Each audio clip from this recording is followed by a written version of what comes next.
এক শনিবারে দ্বীপ্রহরে নবীন কুমারের ঘুম ভেঙে গেল কিছু নারী কণ্ঠের কলকোলাহলে। প্রতি শনিবার বিকেলের দিকে তাকে গুরুতর কর্মে ব্যাপৃত থাকতে হয়, তাই আহারাদির পর সে খানিকটা নিদ্রা সাধনা করে নেয়। হিন্দু কলেজের পাঠ সাঙ্গ করার আগেই কলেজ ছেড়ে দিয়েছে নবীন কুমার। ক্লাসে শান্ত হয়ে বসে থাকা কিংবা শিক্ষকদের শাসন মান্য করা তার ধাতে সয় না। সে অতি মেধাবী এবং তার স্মৃতিশক্তি খুব প্রখর। অন্য ছাত্ররা যা 7 দিনে শেখে তা নবীন কুমার একদিনেই রপ্ত করে নেয়। সুতরাং বাকি দিনগুলি যে সে ক্লাসের মধ্যে দুষ্টুমি করবে তাতে আশ্চর্য হবার কি আছে। কলেজ ছেড়ে দিয়ে সে বাড়িতে একটি ক্লাব স্থাপন করেছে। তার নাম বিদ্যোৎসাহিনী সভা। বিশিষ্ট জ্ঞানী, গুণী ও চিন্তাবিদরা এখানে এসে দেশ, কাল, সমাজ ও সাহিত্য সম্পর্কে বক্তৃতা করেন। কলেজে শিক্ষকদের বাঁধা ধরা লেকচারের চেয়ে তা অনেক বেশি ভাবগর্ভ ও শিক্ষাপ্রদ। নবীন কুমার নিজেও দু একবার শনিবার কয়েকটি স্বলিখিত প্রবন্ধ পাঠ করে শ্রোতাদের বিষম চমকে দিয়েছে। 14 বর্ষীয় এক কিশোরের মুখ থেকে এমন সুচিন্তিত কথাবার্তা কেউ আগে কখনো শোনেনি। সকলে নবীন কুমারকে ধন্য ধন্য করে, তাতে তার আত্ম অভিমানের সুরসুরি লাগে, তার ললাটে গর্বিত আলো ঝলসায়। বিদ্যোৎসাহিনী সভা এখন নবীন কুমারের ধ্যান জ্ঞান। বৎসর অধিককাল ধরে সভা নিয়মিত চলছে। নারীকণ্ঠের সুরেলা গোলমাল শুনে নবীন কুমার বেরিয়ে এলো নিজ কক্ষ থেকে। 2 বছর আগে নিরুদ্দিষ্ট গঙ্গানারায়ণকে মৃত বলে ধরে নেওয়ায় তার শয়নঘরটিও এখন নবীন কুমার ব্যবহার করে। শব্দ আসছে সেখান থেকে। সেখানে উঁকি দিয়ে নবীন কুমার এক বিচিত্র দৃশ্য দেখল। কৃষ্ণভামিনীর মৃত্যুর 1.5 বছর পর নবীন কুমার দ্বিতীয়বার দ্বার পরিগ্রহ করেছে। এ সময় তার বিবাহে মতি ছিল না। বিদ্যোৎসাহিনী সভা নিয়েই সে মত্ত হয়েছিল, কিন্তু বিধুশেখরের প্ররোচনায় জননী বিম্ববতী তাকে নিয়মিত পীড়াপিড়ি করছিলেন, তাই শেষ পর্যন্ত নবীন কুমার বিবাহে সম্মতি দিয়েছে এক সময়। কৃষ্ণভামিনীরই এক সম্পর্কীয় ভগিনী, অপর এক বসু পরিবারের কন্যা সরোজিনী এই বাড়িতে এসেছে নববধূ হয়ে। প্রথম বিবাহের পর বালক দশা থেকে সদ্য কৈশোরে উত্তীর্ণ নবীন কুমার যেমন স্ত্রীকে নিয়ে মেতে উঠেছিল, দ্বিতীয় বিবাহের পর সেরকম কিছুই হয়নি। তখন বাড়ির বাইরের জগতের সঙ্গে নবীন কুমারের বিশেষ পরিচয় ছিল না, তাই এক নতুন বালিকাকে সে খেলার সঙ্গিনী পেয়ে খুশি হয়েছিল। এখন শহরের বহু গণ্যমান্য ব্যক্তির সঙ্গেই নবীন কুমারের পরিচয় হয়েছে। তার বয়স এত কম হলেও আচরণের ভারিক্কিপনায় সে নিজেও একজন সম্ভ্রান্ত ব্যক্তি হিসেবে গণ্য। বিদ্যোৎসাহিনী সভার বেশ সুনাম হয়েছে। দেশের বিভিন্ন সংবাদপত্রে এ সভার বিবরণ প্রকাশিত হয়। এখন বাড়ির চেয়ে বাইরের টানই বেশি, তাই দ্বিতীয় স্ত্রীর সঙ্গে নবীন কুমারের ভালো করে পরিচয়ই হয়নি। মাতৃনির্বন্ধে বিবাহ করতে করেছে, আর যেন তার কোনো দায় নেই। স্ত্রী থাকে অন্দরমহলে, তার মায়ের কাছে। দুপুরে নবীন কুমার যখন খেতে বসে তখন বিম্ববতীর আজ্ঞায় বালিকা সরোজিনী একটি ঝালর বসানো পাখা দিয়ে স্বামীকে হাওয়া দেয়। সেই সময়টিতেই যা নবীন কুমারের সঙ্গে সাক্ষাৎ হয় তার দ্বিতীয়া পত্নীর। কৃষ্ণভামিনীকে নবীন কুমার জোর করে রাত্রে নিজের শয্যাতে নিয়ে শুতো। যদিও কোনো প্রকার যৌন চেতনা তার তখনও জাগেনি, খেলার সঙ্গিনীকে সে যেন নিদ্রার মধ্যেও ছাড়তে চাইতো না। সরোজিনী সম্পর্কে তার সে আগ্রহ নেই। বিম্ববতীও অল্প বয়সী বধূকে রাত্রে ছেলের কাছে পাঠান না। নবীন কুমার দেখল 5-6টি বালিকাকে নিয়ে সরোজিনী সেই দুপুরে পুতুল খেলায় মেতেছে। সরোজিনী সমেত আর সবকটি বালিকারই বয়স 9-10 বছরের মধ্যে, শুধু একজন একটু বড়, সে বোধহয় 12 বর্ষীয় হবে। প্রথমেই নবীন কুমারের বুকের মধ্যে ধক করে উঠল। তার মনে পড়ে গেল কৃষ্ণভামিনীর কথা। কৃষ্ণভামিনীর মৃত্যুর পর প্রথম কয়েকদিন নবীন কুমার খুব কান্নাকাটি করেছিল। তারপর আর অনেক দিন তার কথা মনেই পড়েনি। ঠিক যেন একই দৃশ্য। এই বাড়িতে কৃষ্ণভামিনী তার সখীদের সঙ্গে দুপুরবেলা পুতুল খেলতে বসত। কয়েকবার নবীন কুমারও যোগ দিয়েছে সেই খেলায়। এখনও বালিকারা সেই রকম পুতুল নিয়ে বিয়ে বিয়ে খেলছে। শুধু এর মধ্যে কৃষ্ণভামিনী নামে সেই চঞ্চলা মুখরা বালিকাটি নেই। সে হারিয়ে গেছে কোন মহাশূন্যে। নবীন কুমার সে ঘরে প্রবেশ করতেই সব মেয়েরা আড়ষ্ট হয়ে গেল। খেলা বন্ধ করে সবাই এমনভাবে মাটির দিকে মুখ নিচু করে রইল যেন নবীন কুমার এক মহামান্য গুরুজন। তার সামনে তারা কোনো গুরুতর দোষের কাজ করে ফেলেছে। পৃথিবীটা সম্পূর্ণভাবে পুরুষের দখলে হলেও সংসারে অন্দরমহলে নারীদের একটা সাবলীল অধিকার বোধ থাকে। সরোজিনী তার সখীদের ভয় ভাঙাবার জন্য বলল, আমরা পুতুল খেলছিলুম, দরজা বন্ধ করে দিচ্ছি, তাহলে আর গোলমাল হবে না।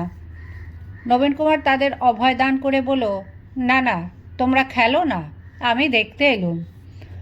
নবীন কুমারের হঠাৎ ইচ্ছে হলো 2 বৎসর আগেকার দিনগুলিতে ফিরে যেতে। ওদের সঙ্গে বসে সেও কি পুতুল খেলতে পারে না?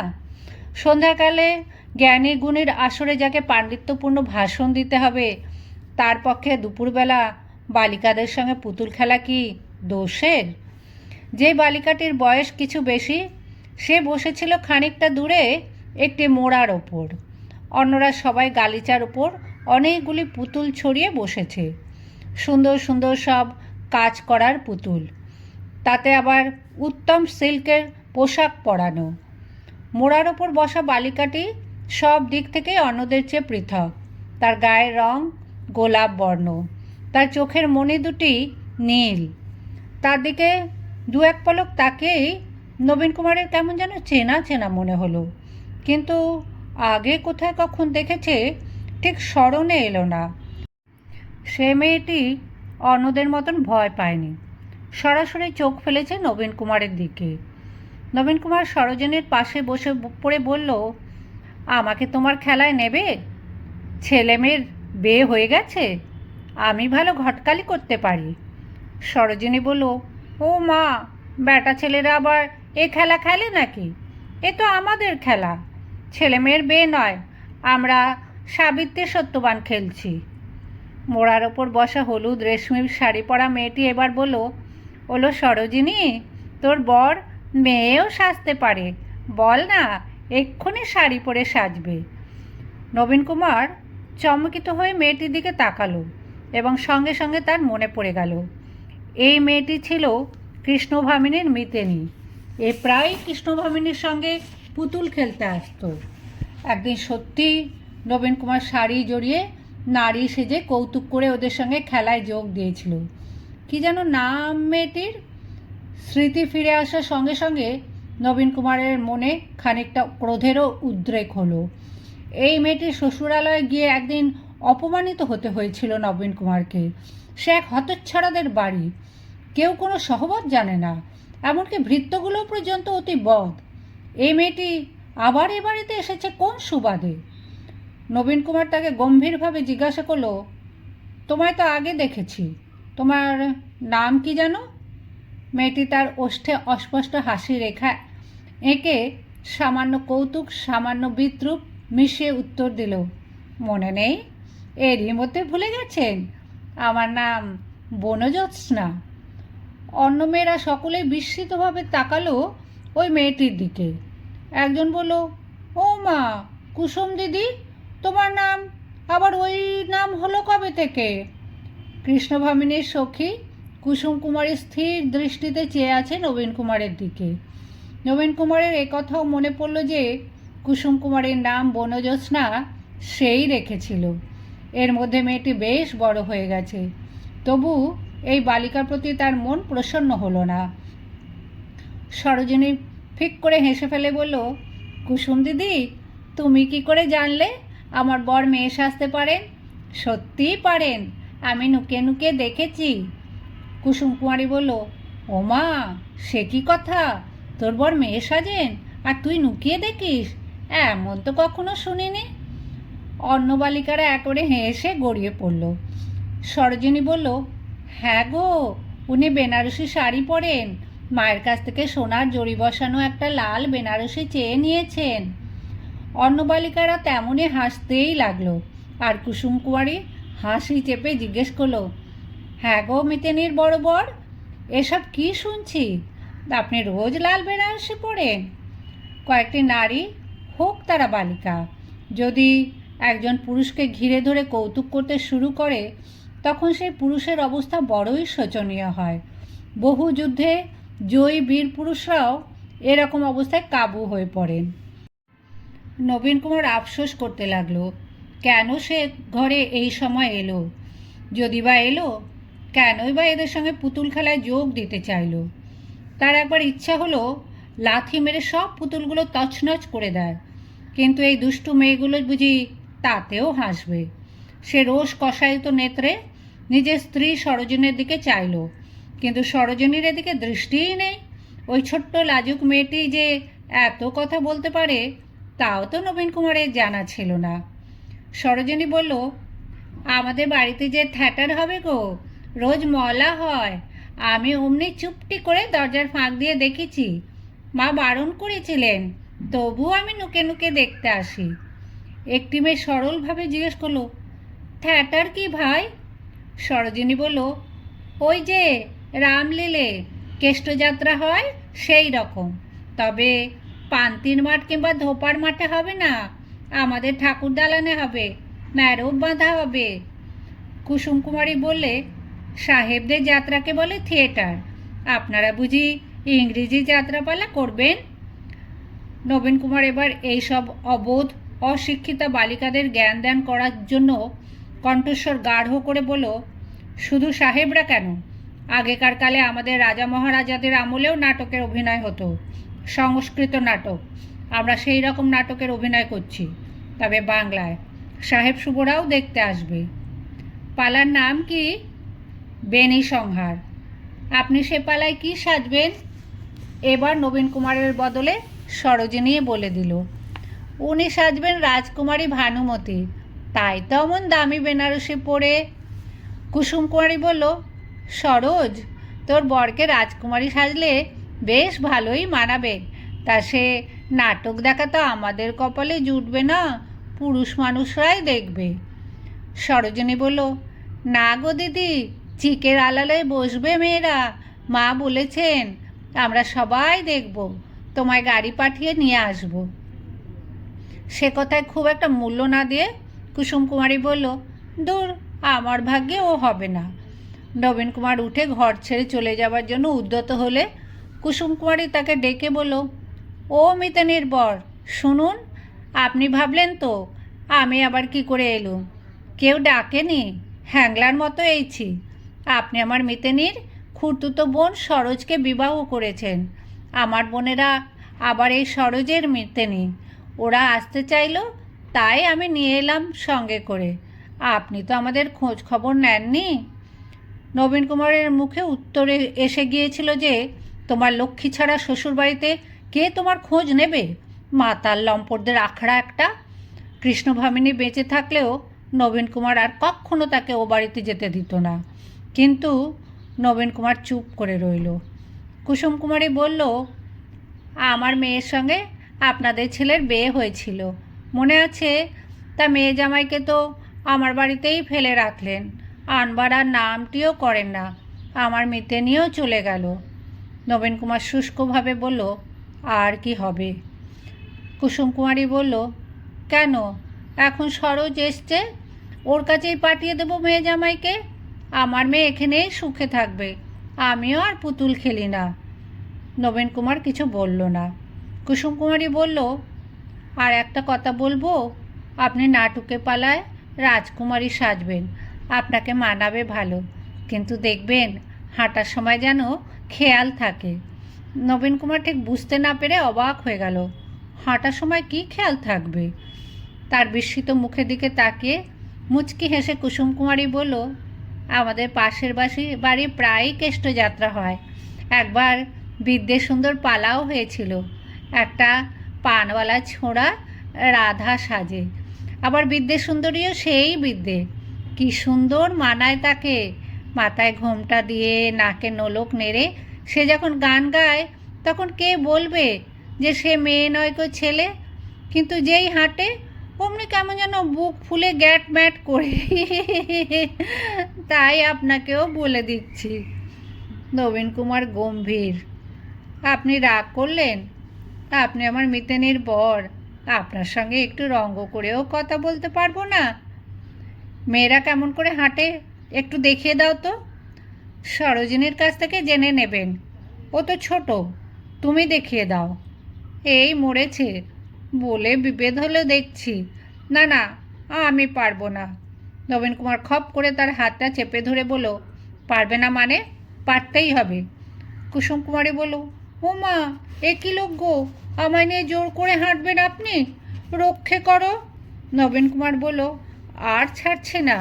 মেয়েরা কেমন আলাদা হাঁটে দেখি। জোর করে হাঁটালে বুঝি কোনো লাভ হবে? রাজকুমারী ভানুমতিকে কি কেউ জোর করে হাঁটাবে? সরোজিনী উঠে এসে স্বামীকে বলল, আপনি কুসুম দিদিকে ধরে রেখেছেন কেন? ছেড়ে দিন। নবীন কুমার বলল, এই মেয়েটিকে আগে দেখেছি, মুখ দিয়ে কথাই ফুটতো না, এখন দিব্যি টকটরিয়ে কথা বলে। কেষ্টযাত্রায় কোন পানওয়ালা রাধা সাজে, তার সঙ্গে আমার তুলনা? কুসুম কুমারী অমনি বলল, যদি কিছু অপরাধ করে থাকি, যদি আকতা কুকতা বলে থাকি, মাপ করবেন, আর কখনো বলবো না, আর কোনো দিনও আসবো না। নবীন কুমার ধমক দিয়ে বলল, হ্যাঁ আসতে হবে, আমি নেমন্তন্নর কার্ড পাঠাবো, তোমার স্বামীকে নিয়ে আমাদের প্লে দেখতে আসবে। না, নেমন্তন্ন পাঠাবার দরকার নেই, আমাদের আসা হবে না, আমার বর কোথাও যান না। কেন কোথাও যান না? কেন, তিনি কি এমন নবাব পুত্র? তোমাদের বাড়ি আমি যেদিন গেছিলাম সেদিনও তিনি আমার সঙ্গে দেখা করেনি। তিনি কারোর সঙ্গে দেখা করেন না, তার সঙ্গেই অন্যদের দেখা করতে হয়। ও তাই? তোমার পতিদেবতাটি দেখছি সত্যিই দেবতা। গভীর সমুদ্রের নির্মল নীল জলের মতন দুটি চক্ষু তারকা নবীন কুমারের দু চোখের ওপর ন্যস্ত করে কুসুম কুমারী বলল, ফের একদিন আসুন না আমাদের বাড়িতে, তাকে দেখে যাবেন। তাকে লোহার শিকলি দিয়ে বেঁধে রাখতে হয়, সেই জন্যই তিনি কোথাও যেতে পারেন না। একটু থেমে নিষ্কম্প অম্লান কণ্ঠে কুসুম কুমারী আবার বলল, তিনি এখন বদ্ধ উন্মাদ, কেউ কাছে গেলে মারেন। নবীন কুমার থমকে গেল। এমন কিছু শুনতে হবে সে আশা করেনি। এই রকম একটা ফুটফুটে বালিকার স্বামী উন্মাদ, সে রোগের যে চিকিৎসা নেই। হ্যাঁ, এরকম একটা কথা নবীন কুমার আগেও শুনেছিল বটে। কিছু তো একটা বলতে হবে। তাই অন্য কোনো কিছু খুঁজে না পেয়ে নবীন কুমার বলল, আহা, তোমার তো খুব দুঃখ। বলতে পারেন জগতে কে সুখী? সেদিন বিদ্যুৎসাহিনী সভায় নবীন কুমার বারবার অন্যমনস্ক হয়ে যেতে লাগলো। এই সভায় তার অনেক দায়িত্ব। সে সম্পাদক, উদ্বোধনী সব ভাষণ তাকেই দিতে হয়। সেদিনকার বক্তার পরিচয় এবং বক্তৃতার বিষয়ে সারমর্ম ঘোষণা করাও তার দায়িত্ব। প্যারীচাঁদ মিত্র, রাধানাথ শিকদার প্রমুখ খ্যাতনামা ব্যক্তিরা যেমন এই সভায় আসেন, তেমনই আসে কৃষ্ণকমল ভট্টাচার্য, হরিশ মুখোপাধ্যায়, কৃষ্ণদাস পাল ইত্যাদি প্রকৃত উৎসাহী নব্যযুবকেরা। ইংরেজ পণ্ডিত ও শিক্ষকেরাও আসেন। সভায় উপস্থিত অভ্যাগত বৃন্দের জন্য ভুরিভোজের ব্যবস্থাও থাকে। সে দায়িত্ব দুলালের ওপর। নবীন কুমারকেও সেদিকে দৃষ্টি রাখতে হয়। তবু আজ নবীন কুমারের মন ক্ষণে ক্ষণে অন্যদিকে চলে যাচ্ছে। চোখের সামনে ভেসে উঠছে কুসুম কুমারের মুখ। এক সময় নবীন কুমার কিছু না ভেবেই মেয়েটির একটি নাম দিয়েছিল, বনজ্যোৎস্না। তখন নবীন কুমার ধারাবাহিকভাবে কালিদাসের নাটক ও কাব্যগুলি পাঠ করছিল। শকুন্তলা নাট্যের ওই নামটি তার বড় পছন্দ হয়েছিল। কুসুম কুমারীর নীল রঙের চোখের দৃষ্টিতে সত্যিই যেন অরণ্য জ্যোৎস্নার আভা আছে। ওইটুকু মেয়ে কেমন শান্ত নিরুত্তাপভাবে বলল, বলতে পারেন জগতে সুখী কে? এই বয়সেই কুসুম কুমারী দুঃখকে চিনেছে। তার স্বামী বদ্ধ উন্মাদ, তার সামনে পড়ে আছে অনন্ত দুঃখময় জীবন। সেদিন সভায় কার্ক প্যাট্রিক সাহেব সমাজনীতি ও বিবেকের যুক্তি এই শিরোনামায় একটি ইংরেজি সন্দর্ভ পাঠ করলেন। সেটি নিয়ে কিছুক্ষণ আলোচনার পর প্রিয়মাধব বসু নামে আর একজন ঈশ্বরচন্দ্র বিধবাদের বিবাহ প্রচলনের উদ্দেশ্যে যে আন্দোলন করছেন তার সমর্থনে বাংলায় বক্তৃতা করতে লাগলেন। নবীন কুমার আজ কথাবার্তাও বিশেষ বলছে না। শেষোক্ত আলোচনা শুনতে শুনতে তার মনে হলো বিধবাদের পুনর্বিবাহ তো চালু হওয়া উচিত বটেই, কিন্তু কুসুম কুমারীর কী হবে? বদ্ধ উন্মাদরা আর সুস্থ হয় না। কোনো ব্যক্তির স্ত্রী যদি বদ্ধ উন্মাদিনী হয়, সে ব্যক্তি স্বচ্ছন্দে আর একটি বিবাহ করতে পারে, তাহলে কুসুম কুমারী পারবে না কেন? নবীন কুমার নিজে একসময় সচেতন হলো। এসব কী উৎকট চিন্তা ঢুকেছে তার মাথায়। বিদ্যাসাগর পণ্ডিত বিধবাদের মুক্তি দেবার ব্যবস্থা করতে চাইছেন বলে কি দেশটা একেবারে বিলাত হয়ে যাবে নাকি? উন্মাদ হোক আর কুষ্ঠ রোগগ্রস্ত হোক, হিন্দু নারীর স্বামী একমাত্র অবলম্বন। পরাশরের নষ্টে, মৃতে প্রব্রজিতে ইত্যাদি শ্লোকের মধ্যে উন্মাদ বিষয় কিছু নেই। কুসুম কুমারীকে সারা জীবন ওই উন্মাদ স্বামীর সঙ্গেই থাকতে হবে। তবু তার ওই কথাটা কানে বাজে। বলতে পারেন জগতের সুখী কে? সভা যখন শেষ হয়ে এসেছে সেই সময় নবীন কুমার উঠে দাঁড়িয়ে বলল, মান্যবরগণ, আমি একটি নিবেদন রাখিতে চাই। সকলে উৎকণ্ঠ হলো। নবীন কুমারের প্রস্তাবটি এই যে বাংলা ভাষার উন্নতিকল্পে বিদ্যোৎসাহিনী সভার পক্ষ থেকে মাঝে মাঝে জনসাধারণের মধ্যে প্রবন্ধ প্রতিযোগিতার ব্যবস্থা করলে কেমন হয়? কোনো একটি বিষয় ঘোষণা করে দেওয়া হবে, সেই বিষয়ে সর্বশ্রেষ্ঠ প্রবন্ধ লেখককে পুরস্কার দেওয়া হবে কিছু টাকা। এর ফলে শিক্ষিত লোকে বাংলা ভাষায় লিখতে আগ্রহী হবে। সকলেই এই প্রস্তাব সমর্থন করলেন। নবীন কুমার জানালো যে তবে আজই একটি প্রতিযোগিতা ঘোষণা করা হোক। শ্রেষ্ঠ প্রবন্ধ লেখককে সে নিজে 200 টাকা পুরস্কার দেওয়ার প্রতিশ্রুতি দিচ্ছে। প্রবন্ধ প্রতিযোগিতার বিষয়টি কি হবে? এক মুহূর্ত চিন্তা না করে নবীন কুমার বলল, বিষয়টি হোক এ জগতে সুখী কে?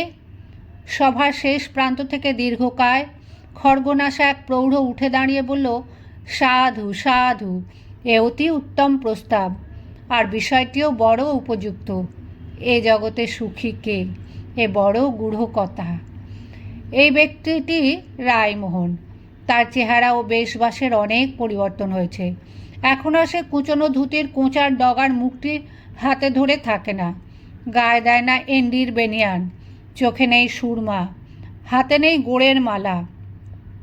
তাকে দেখলে আর সেই আগেকার বেশ্যাবাড়ির নিশাচর বলে চেনা যায় না। তার চেহারা ও পোশাক এখন বিদ্বজ্জনের সমাগমে যোগ দেবার উপযুক্ত।